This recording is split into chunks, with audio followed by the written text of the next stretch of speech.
When you begin your project, you're going to have some decisions on how you're doing your base. So let's say that you wanted to start and create your base using a slab. So you would just take a piece of clay. You would want it to be more thin and flat rather than something that's more of a block. And you would just lay it down, and then you would take your rolling pin, and it's like rolling out a tortilla or a pie crust. You roll one way, you turn it, you roll the other way, turn it again until you have it the thickness that you want.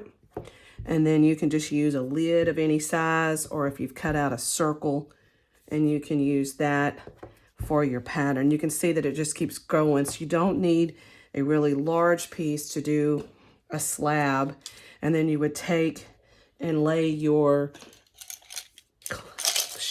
whatever it is you're using, your circle, your lid, and you can use any of the tools that we have, which there's going to be not enough probably for everybody, but you can always use any of these to cut it out with, or you can go old school and use a good old paper clip to go around it. You just push it down into your clay, hold it up like you do a pencil, trace around it, and then that's going to create your slab base if that's what you're working with for that.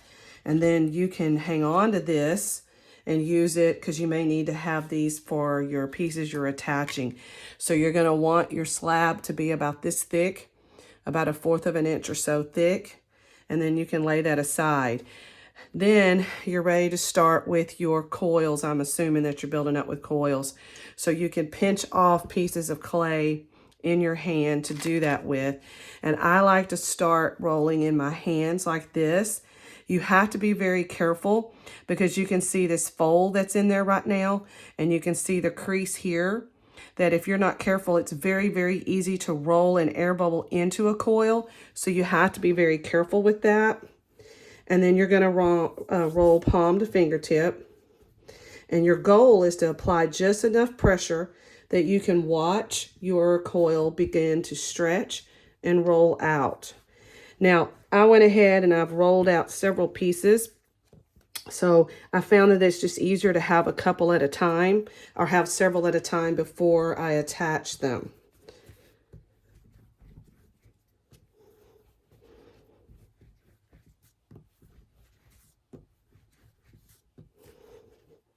The more clay you have, the longer your coil is going to be. And your goal is to create a coil that's an even thickness, which is going to be difficult in the beginning to do. Now, you're going to do SSBS, score, slip, blend, and smooth. Scoring works really well if you just take a fork and you're just going to gently roughen the surface up. It's not about digging holes in your clay. It's just roughening up your surface. And then remember what we talked about. You have to do your 2 pieces. It's not just your base or your vessel. So these are a little bit trickier. So you have to be careful with those. And again, you can go any direction you want. You can crisscross. It's just about pulling that loose so that it will stick together. And then you're going to take your slip, which is just watered down clay, mixed together, blended together. And you're just going to put it on your fingertip and you're going to smooth that around. You don't need it on both pieces. You just need it on one. Then you're going to apply your coil to it. Now, this particular one, as you can see, and it will probably be the same for you, they probably won't meet. So then you can take a second one, cut it or pinch it. I would say cut it so that you have a smooth edge. And then you have to do your scoring, and then you're going to piece them together. Now, you may want to do your first one where you do your blending before you move on to your next level. Popsicle sticks work well for this as well. So we'll probably have some of those on the table for you. And then you're just blending.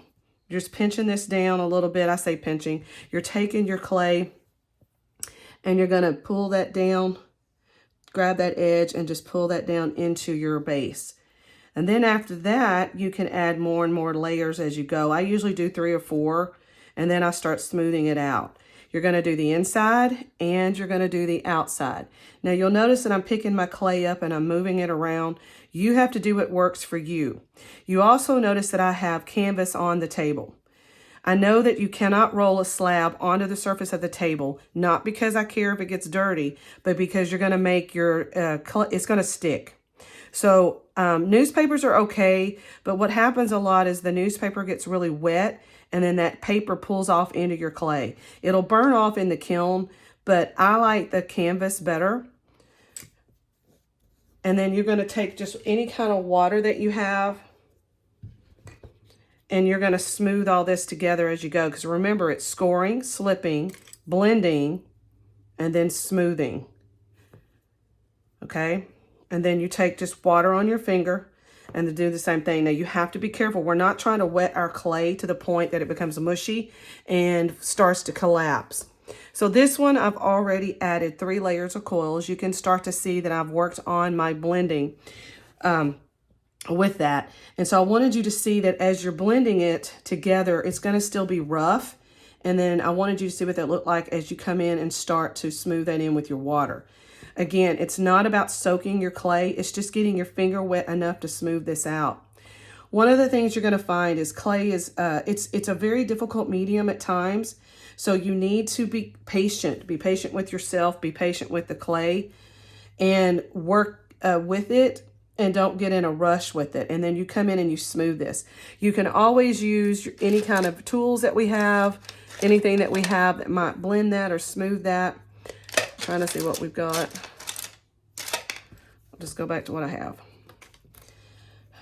And you just work that around. You can pull down. So when you're doing your coils, you can pull those down. Now this is just one way to build up your vessel. The other thing also is that as you're adding your coils, you can start to pull them on the inside to make it start to move in. Like that. And you'll notice that it's getting smaller and smaller as it comes in. And then you can do the same thing if you're trying to build it out.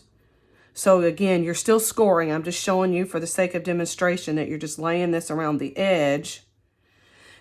And then you're laying your next one on if you're trying to build it out. And some of you have shapes that get wider and then they come back in. And this is how you would do that. I would do 2 or 3 layers and then I would smooth them, get it set up, and then I would build on.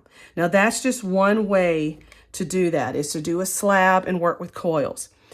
If you choose to do a pinch pot, or you want to work with a pinch pot, you're going to want to probably wedge your clay just a little bit as you're working with it. Now, I've pre-wedged my clay because it would shake the arm holding the camera. So I've already taken it, and when you're wedging, you're going to just, it's a gentle, you're just pushing it down on your table. But you have to do all sides. And what that's doing is that's pressing and compressing all those bubbles together to do your, do your pinch pot. All right, so then you're going to want a baseball shape. So you're just going to take your palm and you're going to press these together to take those edges off. If you want to try to roll it around, you can. I'm not that proficient at times with that.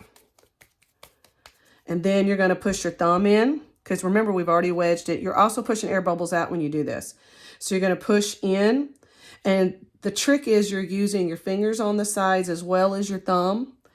And the thumb is pushing it towards your fingers and your fingers are pressing.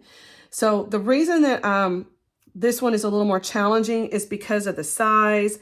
You can't let it get too thin. You can't let your bottom be too thick as well. So that's why you see what I'm doing with my thumb is pushing that bottom out.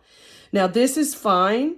And again, the size of your clay, if you take a smaller piece compared to a piece like that, you're going to get a small pinch pot, which for some of your tops might be the best way to go with that. There's another method I'm going to show you in just a second. You'll notice that it's not exactly the same thickness. So we want to keep working. But again, you just have to be careful or you're going to end up making your sides so thin that they collapse. This is one way to start your base if this is something that interests you. And then you can add your coils to that, to the top as well. You can always tap them and that'll flatten that back out. And if you keep building it, pulling it this direction as you're pinching, you're going to pull it up. And you can also do that to shape it out. And then the process is the same. You'll score it. You'll notice also, let me show you the cracks that are happening here. It's very easy to, first of all, you know that your clay is made up of water. So as you're working with it, canvas, your hands, you are pulling that water out.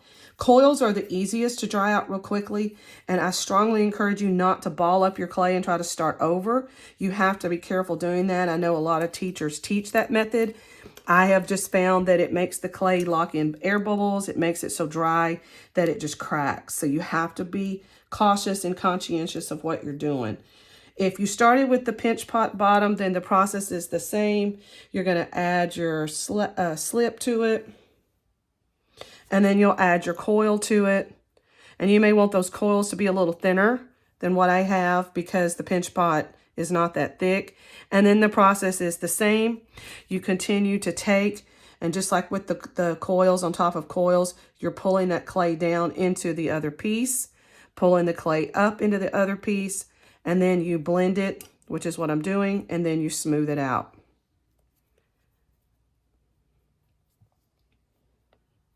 And you just continue to build this up until you get to the shape that you want, and you do the inside as well for smoothing that out. Add your water once that's complete. So this may be another method that you wish to do. The next thing is if you're adding pieces to it, one of those techniques is you can take and have slabs, you can have coils.